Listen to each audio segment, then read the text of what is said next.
Salam berjumpa kembali di channel Thesis Picture. Kali ini saya ingin menyampaikan tentang dasar-dasar untuk menjadi sutradara, yaitu ada directing itu sendiri atau penyutradaraan itu sendiri. Bagaimana menjadi sutradara, apa yang harus disiapkan, apa yang harus dipelajari untuk menjadi sutradara. Kemudian sutradara itu wajib harus menguasai tentang cerita, dalam hari ini struktur skenario. Saya sebagai penggemar film yang suka nonton film-film di bioskop, film internet, baik film dari luar negeri maupun film Indonesia. Juga termasuk film-film web series yang pernah saya tonton di YouTube maupun film-film pendek yang menang penghargaan maupun yang tidak yang saya lihat di YouTube. Juga film-film dari YouTuber itu. Dari yang saya amati, film yang bagus dan benar itu ada 3 pedoman dasar. Seperti yang pernah diungkapkan Lars von Trier, sutradara Dance in the Dark, Melancholy, Antichrist, dan Breaking the Wife.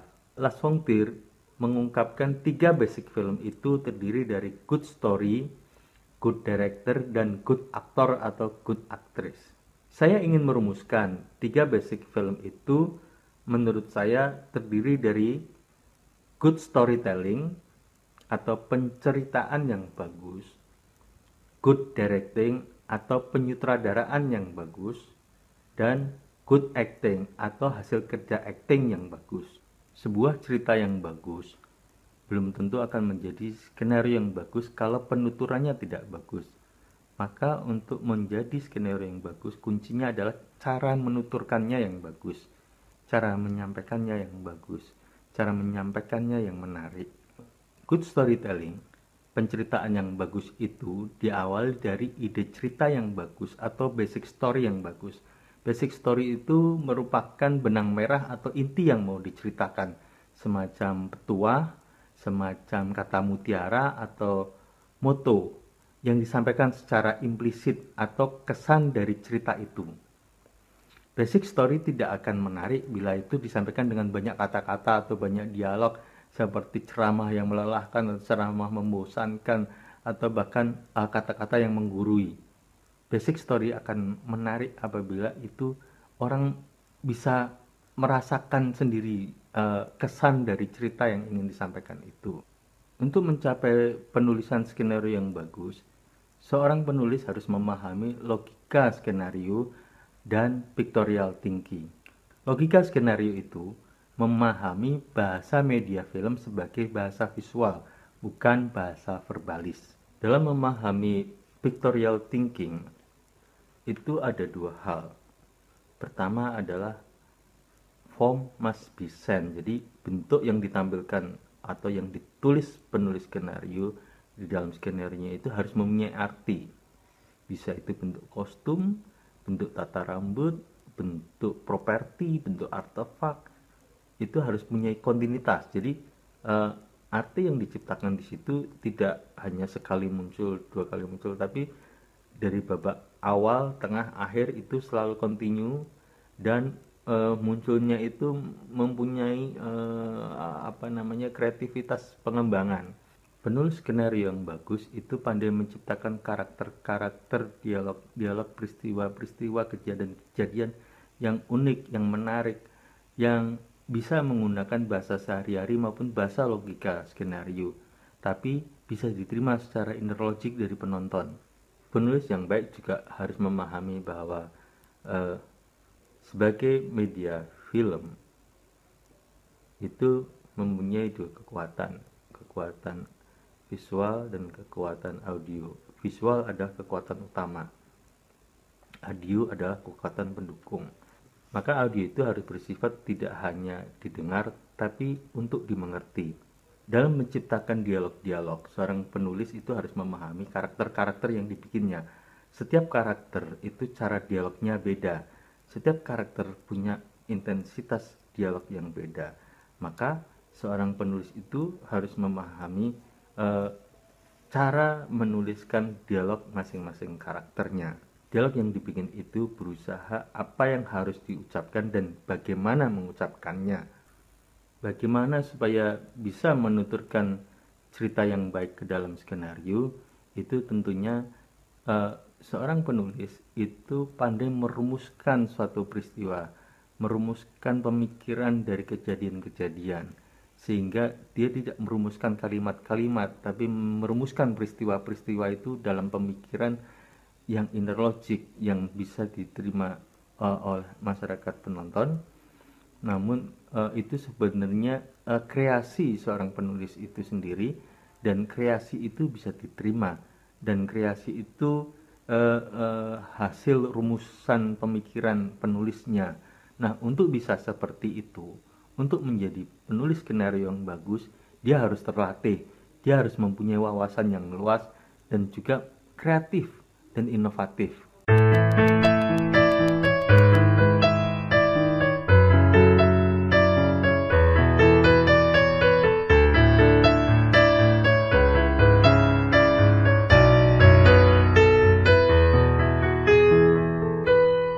Good directing atau penyutradaraan yang baik, dari saya beberapa kali menonton film, saya menyimpulkan ada 7 basic penyutradaraan yang baik. Di antaranya 1. Passion, 2. Dramaturgi, 3. Psychological karakter, 4. Multidimensional, 5. Point of interest, 6. Point of view directing, 7. Credo. Passion yang saya maksud itu gairah dari sutradaranya. Seberapa besar gairah sutradara itu terhadap skenario yang dia inginkan, terhadap cerita yang dia inginkan. Passion itu bisa ditimbulkan dua hal. Passion secara naluriah karena memang dia terobsesi betul dengan skenario itu, atau terobsesi betul dengan cerita itu, ingin menyampaikan kepada masyarakat atau penontonnya melalui film. Atau passion itu bisa karena dia begitu terobsesinya, dia mempelajari tema itu dengan sungguh-sungguh, dengan sangat mendalam, dengan sangat menjiwai, dengan sangat obsesnya, sehingga di film itu terasa banget roh dari sutradara itu, terasa banget gregetnya film itu. Maka passion itu merupakan faktor terpenting untuk membuat film apapun itu menjadi bagus. Dramaturgi yang saya maksudkan di sini adalah sebuah film itu tidak terlepas dari masalah dramaturgi, karena di situ ada adegan, ada peristiwa, ada ruang dan waktu. Seperti pepatah orang Bali bilang, jalmo tan luput dening dase kalepatre. Jadi manusia tidak terlepas dari ruang, waktu, dan peristiwa. Seorang sutradara wajib memahami dan menguasai persoalan dramaturgi untuk menciptakan ruang, waktu, dan peristiwa melalui manusianya, untuk menghidupkan adegan, untuk mengarahkan akting pemainnya, untuk mengarahkan ruangan, untuk mengarahkan peristiwa, untuk mengarahkan waktu di dalam film. Itu membutuhkan pemahaman dramaturgi. Psychological karakter, izinkan saya menggunakan istilah ini. Tapi yang saya maksud dengan psychological karakter dalam penyutradaraan itu artinya di dalam film itu terdapat berbagai macam karakter, berbagai macam jenis manusia, berbagai macam sifat, berbagai macam psikologis manusia, sehingga seorang sutradara harus menguasai untuk menyajikan, untuk mengarahkan aktornya, ini psikologinya bagaimana, ini sifatnya bagaimana, ini kebiasaannya gimana, habitnya gimana, ini dari lingkungan seperti apa. Sutradara harus menguasai betul tentang psikologikal karakter, sehingga dia bisa menciptakan protagonisnya mau seperti apa, antagonisnya mau seperti apa, dan kalau menguasai itu, sehingga dia akan menggarap karakter yang dibikinnya berdasarkan skenario itu, dia tafsirkan karakter-karakternya itu bisa tidak hitam putih, tapi bisa menjadi lebih kosmopolit, lebih bisa diterima oleh semua manusia di dunia ini. Psychological karakter ini digunakan untuk membreakdown skenario, untuk membreakdown karakter-karakter atau tokoh-tokoh itu siapa saja, dan tokoh-tokoh itu karakternya seperti apa, psikologisnya seperti apa, habitnya seperti apa. Nah, di breakdown itu untuk menciptakan masing-masing tokoh itu diciptakan image making karakter. Ini mau seperti apa sih nantinya bentuk karakter yang akan ditampilkan ini. Nah, image making, konsep image making dari menyutradarai itu itu digunakan untuk menyeleksi atau mengaudisi aktor atau artisnya. Memang diuji dulu di audisi itu, sekalipun itu aktor mungkin yang terkenal sekalipun, supaya image making atau konsep image making penyutradaraan ini akan bisa mendapatkan yang paling pas gitu. Kemudian bagaimana dia memilihnya aktor atau artisnya yang sesuai konsep yang dibikin, dan konsep itu memang bisa dihadirkan di dalam film. Multidimensional. Yang saya maksud di sini adalah dalam menyutradarai, seorang sutradara mesti menjadi person yang multidimensional, menjadi orang yang multidimensional. Untuk menjadi orang multidimensional otomatis dia punya wawasan yang luas, sehingga kalau dia menampilkan sebuah film itu sudah melalui tahap penafsiran dari skenario. Nah, skenario ini di breakdown dari berbagai penafsiran. Penafsiran estetiknya, penafsiran artistiknya, penafsiran make up, penafsiran kostum, penafsiran editingnya seperti apa, tata kameranya seperti apa, kemudian juga hal-hal yang di luar konteks film ya. Psikologi karakter ini seperti apa sih, antropologinya peristiwa ini seperti apa sih, sekalipun itu menciptakan satu hal yang baru tentang masa silam, dia bisa mengkrit dengan berbagai macam kreasinya dia menjadi satu hal, sekalipun itu lama, tapi sekalipun itu cerita tempo dulu, tapi bisa relate dengan masyarakat sekarang. Penguasaan yang lebih luas dari wawasannya, dari pengetahuannya, baik itu pengetahuan teknis, pengetahuan sosial, pengetahuan psikologi, serta pengetahuan lainnya yang dibutuhkannya untuk membuat film. Kemampuan multidimensional dalam menyutradari akan kelihatan di filmnya. Kapasitas sutradaranya seperti apa atau kapasitas penyutradaraan seperti apa akan terasa. Point of interest. Point of interest ini saya mengutip dari sutradara Birth of Nation yang bernama Dewi Griffith. The tab what I want to do about all is to make you always to see what you have to see, not to see what you want to see. Tugas penyutradaraan itu membuat penontonnya selalu melihat apa yang harus dilihat, bukan melihat apa yang ingin dilihat. Dengan memusatkan perhatian kepada penonton atau membuat point of interest terhadap penonton, sehingga penonton itu dari satu adegan ke dua adegan, dari menit per menit, dia tidak meninggalkan. Dalam penyutradaraan itu memfokuskan persoalan. Jadi tidak semua hal yang dia ketahui atau seperti ide-ide yang bagus yang dia ketahui ingin dimasukkan ke dalam film itu selektif dalam memilih persoalan-persoalan yang akan dimasukkan ke dalam film, sehingga film itu fokus dan apa yang ingin disampaikan itu terasa jelas secara implisit. Point of view directing. Ini saya mengutip dari sutradara David Lean yang membuat film Birth of River Kwai, Lawrence of Arabia, Great Expectation, Dr. Zhivago. Semakin sebuah film itu ditentukan oleh salah satu sudut pandang, yaitu sudut pandang sutradara, film itu akan semakin benar dan semakin bagus. Itulah menurut David Lean. Point of view directing itu adalah sebuah sudut pandang seorang sutradara terhadap skenario, terhadap cerita yang ingin disampaikan. Fokus untuk sudut pandangnya, tidak mau tercampuri atau tidak mau ternodai atau tidak mau ada titipan-titipan sudut pandang. Film yang bagus ketika sutradaranya itu fokus pada satu sudut pandang. Sikapnya terhadap sudut pandang dalam filmnya, maka itu menjadi credo. Credo itu satu sikap seseorang sutradara dalam menyutradari satu tema, dalam menyutradari satu peristiwa, di mana dia berpijak dan dia mempunyai argumen-argumen yang sudah disampaikan dalam ceritanya bahwa kenapa saya bersikap seperti ini, dan ini adalah credo yang saya yakinin saat ini. Kenapa perlu credo? Credo itu salah satu sikap dari sutradaranya. Ketika membuat sikap itu, bagaimana itu objektif, tapi di situ objektifnya itu juga dia berusaha membuktikan sesuatu bahwa sikap yang begini yang dibutuhkan manusia saat ini, sehingga film itu secara implisit juga memberikan satu dorongan psikologi ke penontonnya ini loh dunia sudah seperti ini, jadi kita harus bersikap seperti ini.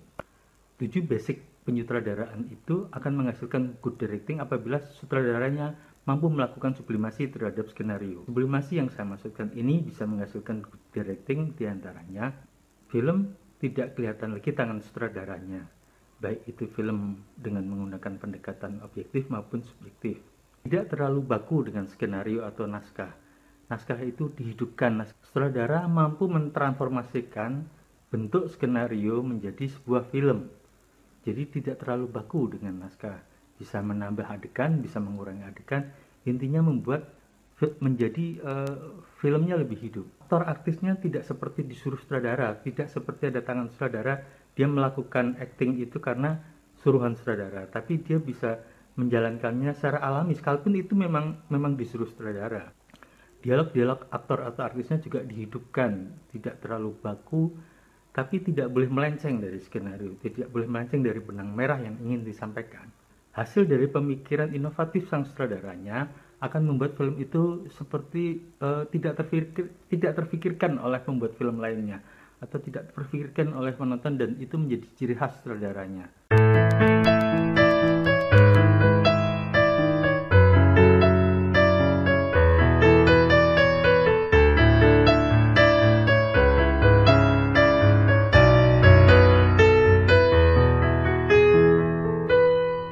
Good acting atau hasil kerja acting yang baik. Dasar acting film yang baik apabila seorang aktor atau aktrisnya mampu menghadirkan, mampu memproyeksikan suatu karakter tertentu dengan kewajaran yang mengalir tanpa ada ketegangan, tanpa ada paksaan dalam menghadirkannya. Kuncinya ada dua dalam melakukan acting di film, yaitu melayani dan merayu. Seorang aktor atau artis melayani tentang kehendak sutradara, melayani posisi kamera, melayani gerakan kamera, sehingga dia memang acting dalam batasan bingkai frame atau apa yang direkam melalui kamera. Jadi dia tidak bisa acting seenak-enaknya, semuanya harus kerjasama dengan posisi tata lampu, dengan posisi dekorasi atau setting artistiknya. Tidak boleh melakukan ketegangan karena melayani berbagai faktor teknis ketika di lapangan, tapi dia melayani dengan mengalir secara wajar dan alami. Nah, yang kedua adalah merayu. Merayu di sini karena ketika syuting, sekalipun itu dengan menggunakan lebih dari satu kamera, tapi akan mengalami berbagai pengulangan posisi kamera, pengulangan dari posisi full shot, medium shot sampai close shot. Itu seorang aktor harus bisa merayu bahwa actingnya tetap konsisten, ada konsistensi acting atau repeat action yang harus sama, sehingga dia memang harus bisa memberikan actingnya itu merayu dalam arti meyakinkan, sekalipun pengambilannya berkali-kali dia berusaha meyakinkan emosinya sama, pikirannya sama, kemudian juga mengalirnya dengan wajar, ya, dan merayu ketika hasil rekamannya itu memang meyakinkan proyeksi karakter yang dikehendaki sutradara. David Lean menyatakan intensitas acting itu penting. Seorang aktor yang baik atau artis yang baik, ketika dia sedang berakting dan kemudian dihentikan di tengah permainannya, dan kemudian ditanya apa yang mereka pikirkan, mereka akan menjawab apa yang mereka pikirkan dengan tepat. Karena acting itu benar-benar kerja otak. Hal itu terjadi ketika Mike Nichol menyutradarai film Graduate. Dia bertanya kepada Dustin Hoffman. Dalam satu adegan, Mike Nichol menanyakan sesuatu kepada Dustin Hoffman di tengah permainannya.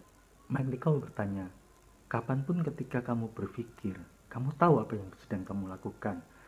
Dan saat itu Dustin Hoffman menjawab, do the opposite, melakukan perlawanan, melakukan pertentangan, melakukan gejolak pemikiran.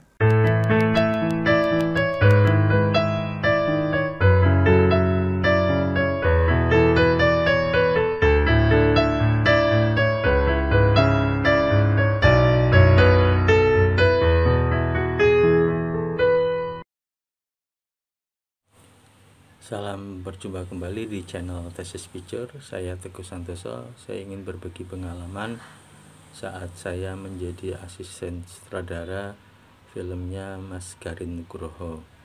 Waktu itu pertama kali saya diajak oleh sahabat saya Ruli Mana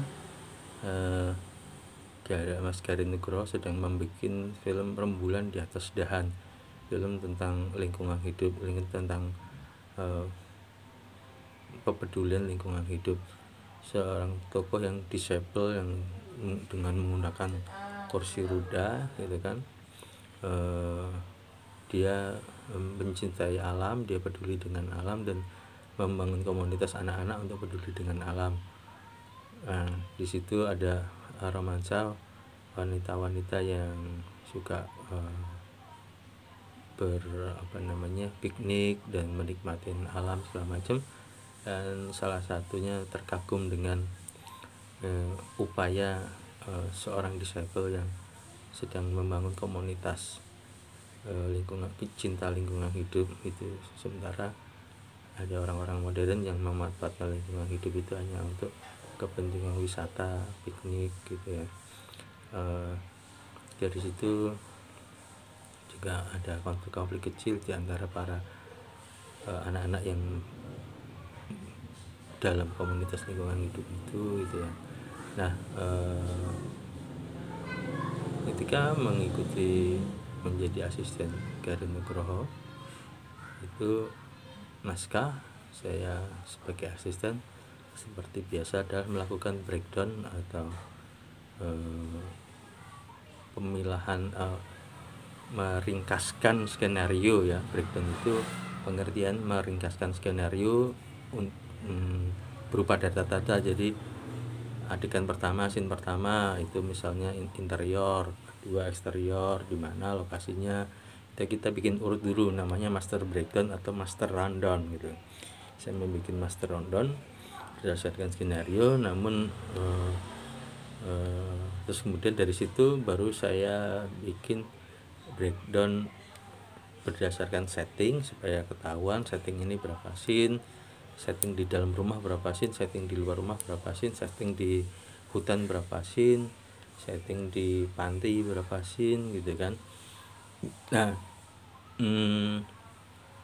setelah ketahuan itu membutuhkan waktu syuting sekitar 10 hari gitu, karena lokasinya ada, ketika kita survei ada ya di Kebun Raya Bogor, terus ada di Studi Alam Depok, terus ada di komplek rumah singgahnya Mas Garin gitu ya di Depok juga, sehingga ada jeda waktu untuk ke Bogor syuting berapa hari. Terakhir setelah 5 hari syuting di Bogor baru kemudian kita pindah syuting di Jakarta atau di Depok. Nah, proses menjadi asisten Mas Garin itu memang agak berbeda dari naskah. Misalnya ketika naskah dibikin sudah di breakdown, sudah bikin master rundown, master breakdown, breakdown setting, breakdown jadwal gitu kan secara kreatif. Kemudian kita membreakdown pemain sebagai asisten, kemudian pemain untuk mengcasting, mencari pemain-pemain yang dibutuhkan Mas Garin seperti apa. Waktu itu banyak sekali tokoh anak-anaknya. Anak-anak itu anak-anak umuran TK, SD gitu kan, tapi yang harus public speakingnya bagus. Kebetulan saya sudah menjadi asisten sutradara sinetron juga, jadi banyak kenalan pemain anak-anak yang cukup berbakat, sehingga saya panggil, saya casting. Ada beberapa anak-anak gitu, baik yang dari saya pernah ngasistenin Hari Dagu, ngasistenin Efisien, ngasistenin Firman Triadi gitu ya. Pemain-pemain anak-anak dari yang saya tahu saya panggil semua. Kemudian mulai diseleksi, ada yang lolos dari pemainnya Hari Dagu itu si Marsa yang saya ingat.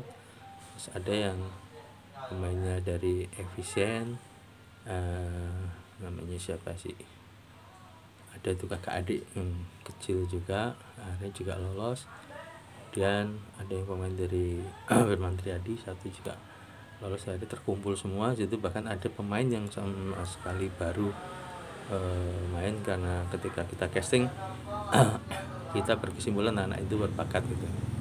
Nah, kemudian ketika mengcasting seperti artis-artis pendukungnya, waktu itu yang tersaring, yang terseleksi itu Virnie Ismail, Egi Dia almarhum, terus kemudian satu lagi siapa ya, ada 3 gitu. Ira Wibowo kan peran utamanya Ira Bowo, peran pendampingnya Virnie Ismail dan Egi Dia almarhum. Nah,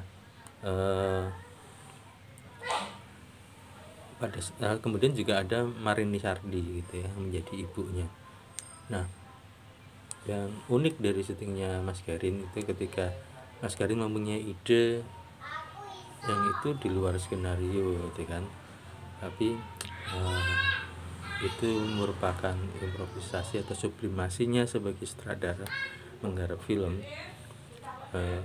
Dia membuat, jadi ketika Ira Wibowo, Virnie Ismail, Egi Dia mengintip seorang disable, seorang yang cacat kakinya, dia cuma jalan dengan kursi roda, dan dia menyanyi puisi-puisi yang indah di tengah hutan itu, sehingga akhirnya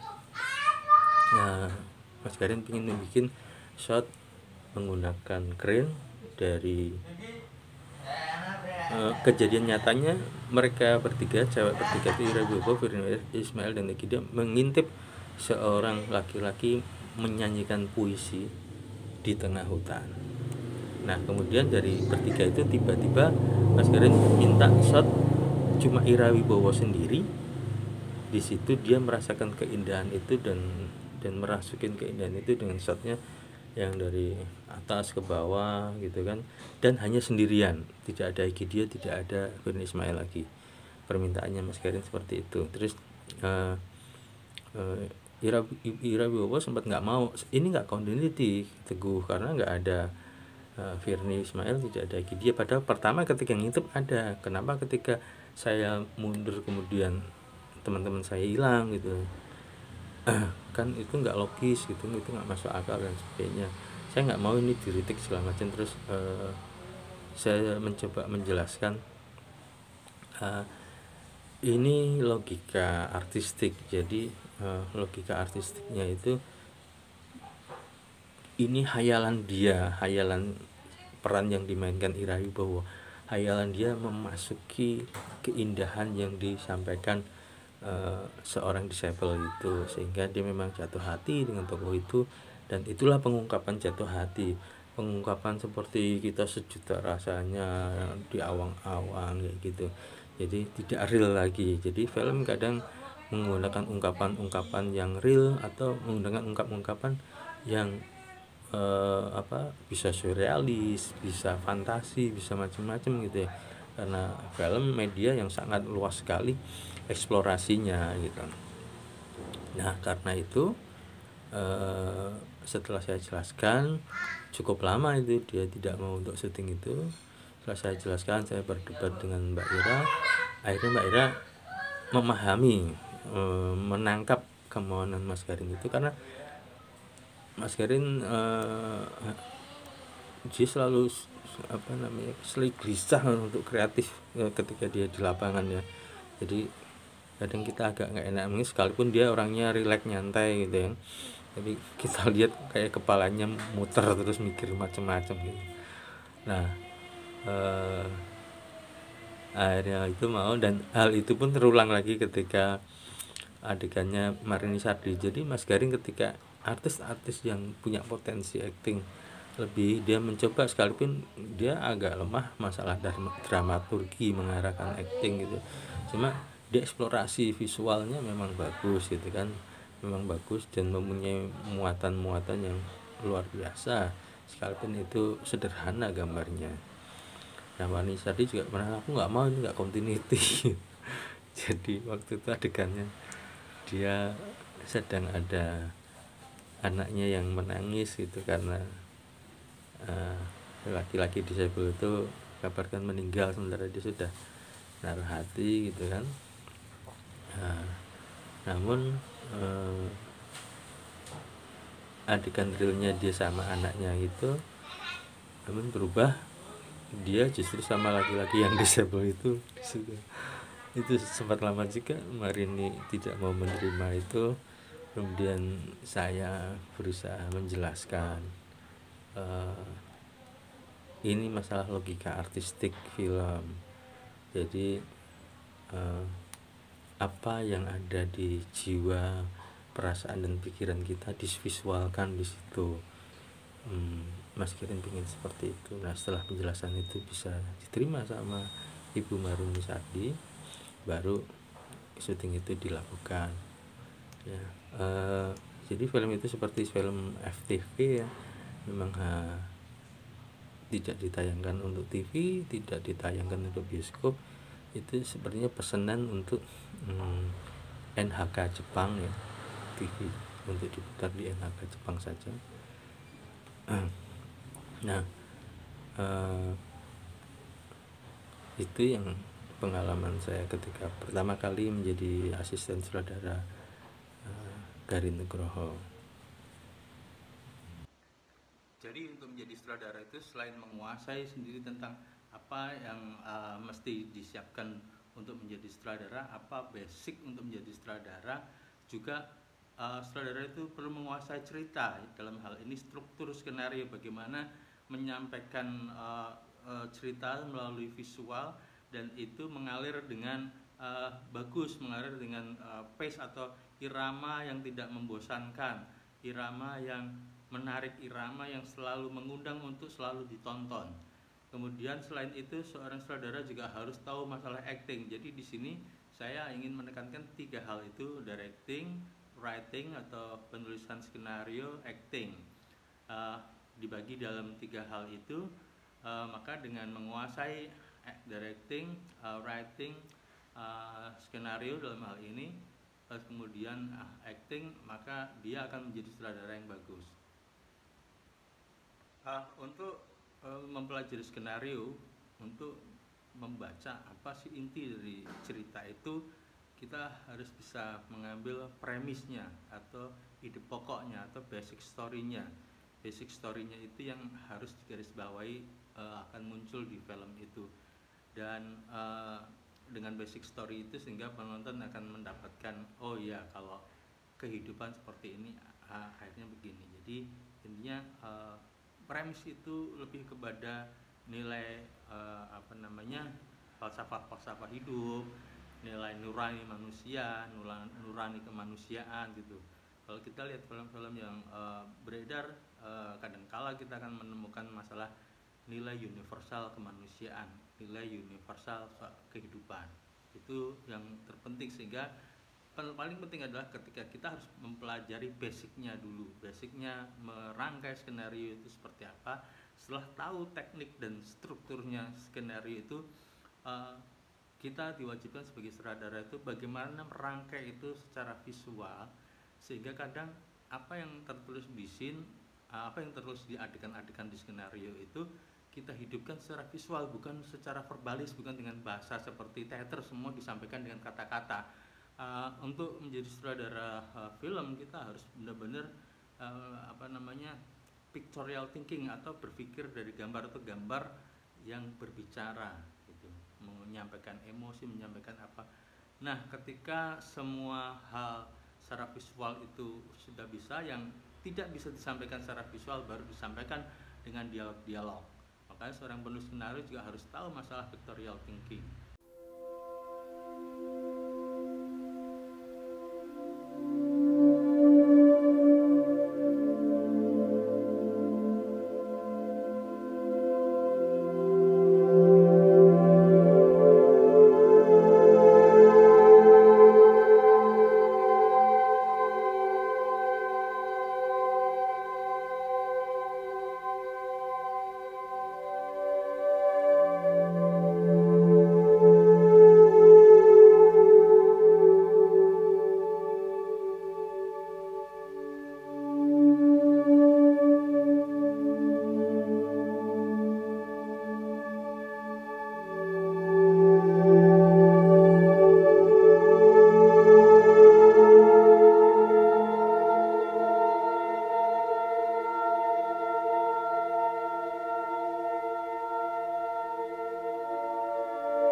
acting, karena apa sih acting yang bagus? Kadang ya relatif, tapi ada standar, ada acting yang bagus ketika dia berakting di depan kamera itu tidak seperti acting lagi, tapi adalah karakter itu sendiri. Bagaimana itu ada menyampaikannya, tidak ada faktor paksaan, tidak ada faktor paksaan untuk menyampaikan dialog, untuk menyampaikan ekspresinya, tidak dibikin-bikin nangis atau apa gitu. Tapi kalau disedih memang rasa dari hatinya tuh dia sedih, dari pikirannya itu sedih, sehingga akan mencapai mimik yang sedih gitu kan.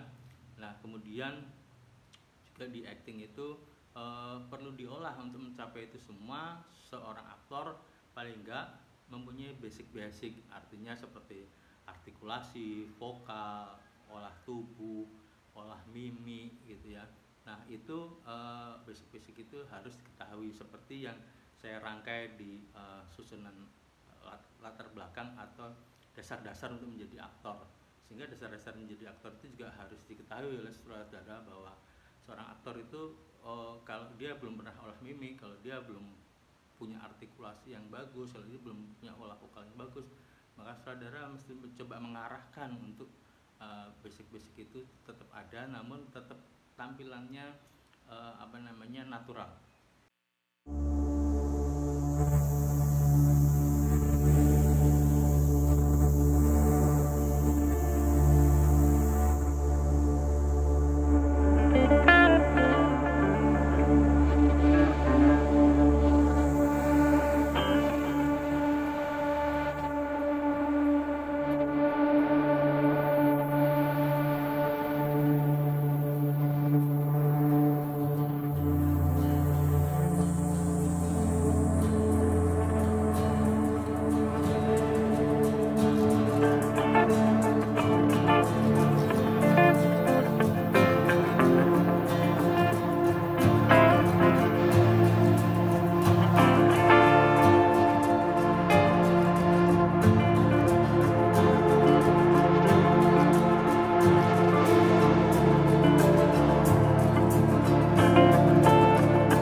Jumpa kembali di channel Thesis Picture. Saya Teguh Santosa. Kali ini saya ingin memberikan pendapat ya, atau berbagi opini, sekalipun mungkin ini opini bisa diterima atau tidak. Tapi saya ingin satu mengenai opini antara image di film dan image personality di kehidupan nyata. Masih ada beberapa, bahkan bisa dikatakan banyak ya kalau di Indonesia. Mungkin kalau di barat atau di luar Indonesia sudah mulai banyak artis atau aktor yang antara image di media, baik itu film, konten, ataupun apapun itu bentuknya gitu, image di media. Artinya sekarang ada YouTube, ada film pendek, ada sinetron, ada FTV gitu kan, ada dokumenter, ada segala macamnya. Nah, yang saya maksudkan image karakter di media itu, kadang orang menggabungkan antara image personalnya dia di kehidupan nyata, misalnya dia orang baik-baik di kehidupan nyata, terus kemudian memerankan menjadi pelacur, memerankan jadi penjahat, atau memerankan jadi bencong, atau berperan dengan bencong, atau berperan dengan waria, atau berperan dengan yang notabene di masyarakat itu masih dianggap tabu ya. Itu harus, menurut saya harus dibedakan. Tabu bagi masyarakat adalah seharusnya adalah tabu mengenai image di lingkungannya, image di kenyataannya, di reality, bukan image di media. Image di media adalah bagaimana kita justru bisa menjadi orang lain, menjadi yang bukan kita sendiri gitu. Dan itu jangan gabungkan, aku nggak mau syuting sama bencong, nanti image-nya di masyarakat aku deket-deket sama bencong lagi. Aku nggak mau syuting sama jablay, ntar dikira aku tukang jablay lagi. Aku nggak mau syuting sama maling, ntar dikira aku maling lagi. Aku nggak mau jadi peran maling, nanti dikira aku maling lagi. Aku nggak mau peran jadi misalnya tukang memperkosa atau apalah gitu, yang senonoh atau yang dipandang masyarakat itu masih negatif itu. Nah, buat saya image media, apalagi ke depan adalah media baru, itu semua orang akan tampil di media online. Semua orang. Televisi mungkin bakal mati, bioskop mungkin masih akan bertahan gitu kan, karena superior tampilannya yang beda dari media online. Tapi televisi hampir sama dengan media online, dan lambat laun juga akan mungkin lama-lama akan menghilang, karena mungkin asupan iklan atau sponsor juga akan menipis. Maka yang akan tumbuh di masa depan adalah media online seperti YouTube, Vimeo, dan sebagainya, Instagram, Facebook. Media online akan terus menjamur gitu sampai beberapa tahun ke depan, dan bahkan akan muncul media baru di mana setiap orang bisa menciptakan medianya sendiri, bisa menghasilkan uang sendiri dari media itu. Makanya misalnya Mak Betty gitu ya, Mak Betty dia Afif Muhammad dia memerankan Mak Betty yang menjadi anaknya, menjadi ibunya segala macam, dan bukan dia tidak care dengan lingkungannya, tapi dia sudah punya self kepercayaan diri gitu ya, kepercayaan diri bahwa image di media itu memang harus dibedain dengan image di kenyataan gitu. Nah, kadang ada beberapa artis Indonesia, ada pemain-pemain lokal sekarang juga ada yang, aku nggak mau syuting sama Banci mas, nanti dikira aku tukang main Banci. Aku nggak mau syuting sama Jablay, ntar dikurang tukang Jablay. Aku nggak mau syuting sama cabe-cabean, ntar dikira sama doyan cabe-cabean. Ya enggak, itu media, jangan dicampur adukan dengan kenyataan. Di kenyataannya yang penting bagaimana Anda siapapun yang tampil di media itu bisa menjaga personalitinya gitu. Tidak hanya Mak Betty, banyak tokoh lain yang bisa diciptakan yang tidak harus lucu, kadang harus jadi kuntilanak, kadang jadi ini misalnya suami istri bikin konten kuntilanak, istrinya sudah jadi kuntilanak, bukan suaminya yang biadab gitu, tapi itulah pasangan yang mungkin ingin mencari nafkah bareng melalui media seperti itu ya. Ada yang suka ngeprank-ngeprankan suami istri di YouTube, ngeprank-ngeprankan, ya itu mungkin adalah jalan untuk mendapatkan nafkah gitu ya. So far kalau itu masih mempunyai kaitan positif, syukur-syukur positifnya lebih banyak, itu nggak apa-apa juga. Dan jangan kita juga menjudge konten yang misalnya itu ecek-ecek atau dianggap picisan atau apa, belum tentu di dalam situ, di dalam konten yang mungkin tampilannya ecek-ecek pun kadang menyiratkan sesuatu, sekalipun apa namanya, bukan kita nggak perlu dong konten yang ecek-ecek gitu, nggak juga. Kadang kita perlu bahan untuk menilai, oh begitu ya dunia seperti itu, begitu ya dunia negatif gitu kan. Nah, so far kalau kita yang akan sulit ke depannya adalah bagaimana media online itu benar-benar bisa menyaring ketika itu harus ditonton kepada usia yang membutuhkannya. Tapi buat saya juga ke depan justru anak-anak itu akan apa namanya, mempunyai filter sendiri. Ponakan saya aja misalnya bilang, ngapain kamu buang-buang kota nonton begituan gitu, ngapain kamu buang-buang kota main game gitu.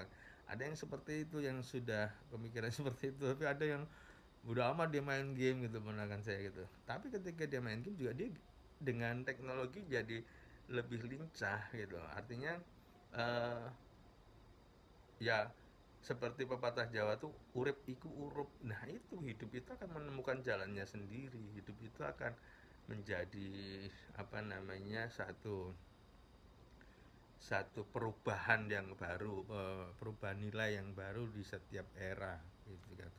Nah kembali ke masalah image di media atau image di ini adalah ketika kita di media tampil sebagaimana buruk pun, sebagaimana naif pun, sebagaimana jelek pun, itu adalah image media.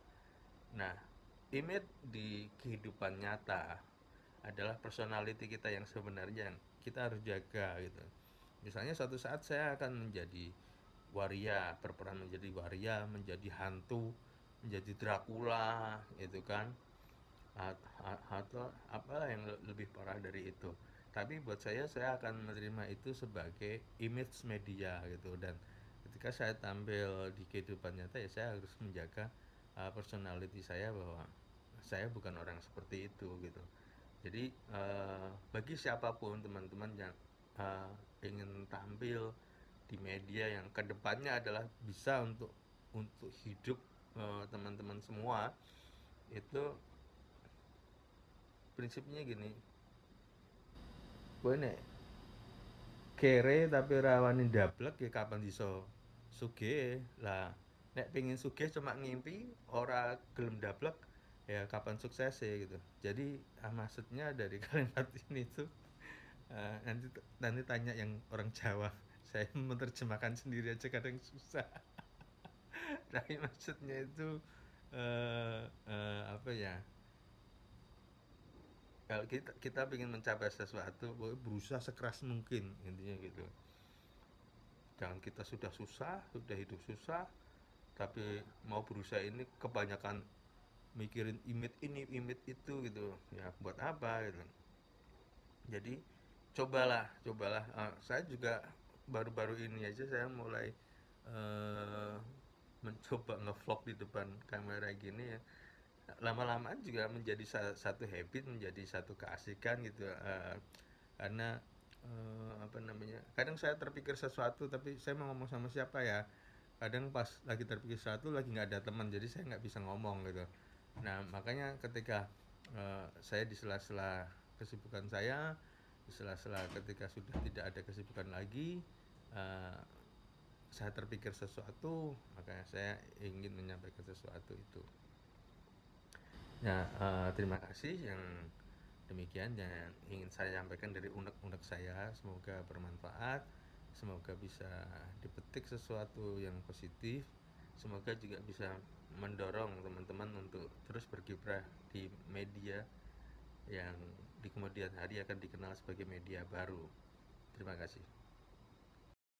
Oke. Bosku, mau kesana dikit.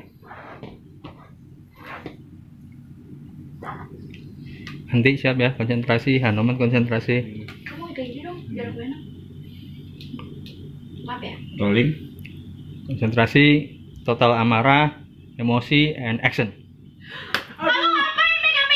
Tadi kan undang-undang saya untuk, aduh. Aku nggak nyuruh kamu buat pegang-pegang. Suruh ngurul. Pergi kamu dari Tadi sini. yang undang saya kesini siapa, Mbak kan? Tuh kan, belum selesai ngurupnya udah kesakitan. Ini keselio bener. Terus gini gimana, lanjut atau enggak ini? Cut. Peran sebagai apa ini malam ini? Sebagai cewek lesbi. Tapi itu nyata apa cuma bayangan? Hanya bayangan semu. Kekasih bayangan. Jadi karakternya apa, sifatnya apa nih? Berkepribadian ganda mungkin seperti itu. Wanita suka, laki pun apalagi. Siapa yang berpikiran ganda sebenarnya? Aku. Kamu jadi apa aja? Aku jadi wanita yang menyukai sesama jenis Kalau dan yang ingin menikmati tubuh wanita itu. kalau ini Kalau aku hanya pengen dinikmatin. Jadi ya udah itu aja. kamu jadi apa aja di sini? Aku jadi banyak banget. Apa aja? Coba sebutin kamu berperan apa aja. Berperan sebagai wanita berhijab, berperan sebagai banyak banget sih, dijelasin satu-satunya bingung. Intinya ya gitu aja lah. Jangan lupa di like, komen, dan subscribe. Aye. Yang tantangannya apa tantangan? Tantangannya harus bisa menikmati apa yang ada di hadapan kita. Meskipun itu bukan takdirnya. Takdir apa? Kan takdirku menyukai laki-laki. Tapi ini kita melawan takdir. Karena ini hanya peran. Karena ini hanya peran dan pura-pura, guys. Jangan salah sangka dulu. Oke. And action. Aduh, iya toh. Iya iki. Iki jalur diurut menan kok enggak iki Mbak iki. Sakitan kan, kesleo kan?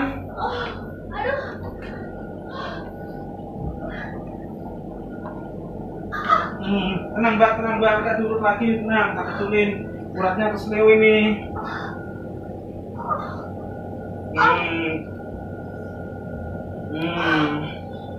Gimana Mbak, mau dilanjutin lagi atau gimana ini? Udah enakan atau mendingan? Madam, kamu berperan jadi apa nih? Penyanyi India. Iya. Nyanyi. Aduh. Ini ceritanya apa ini? Paket Ramadan apa gimana ini? Perempuan mau tobat. Tobat nasuha? Apa tobat apa? Belum dandan. Ya. Wah, itu ngapain itu yang baju? Saya stuntman. Bagian diapain? Bagian dipukulin, dicakarin. Nah, ini jadi apa ini? Bagian menikmati. Menikmati apa dong, yang jelas dong. Menikmati tubuh wanita yang indah. Ini si omnya nih sebelahnya. Ya ini om saya, kenalin. Ya. Om ketemu gede. Omnya anak-anak. Omnya anak-anak. Anak-anak iya. Aduh. Nemenin aja. Nemenin aja sama ponakan-ponakan. Oke. Saya menjaga takut mereka khilaf aja. Ais. Di posisi ini.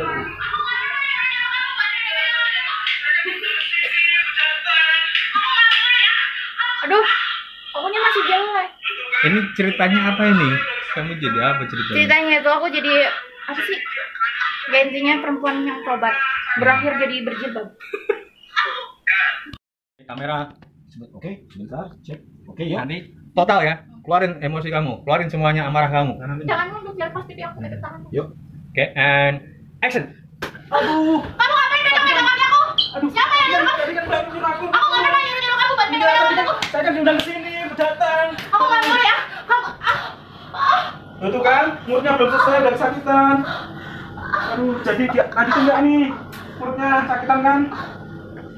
Cut. Terus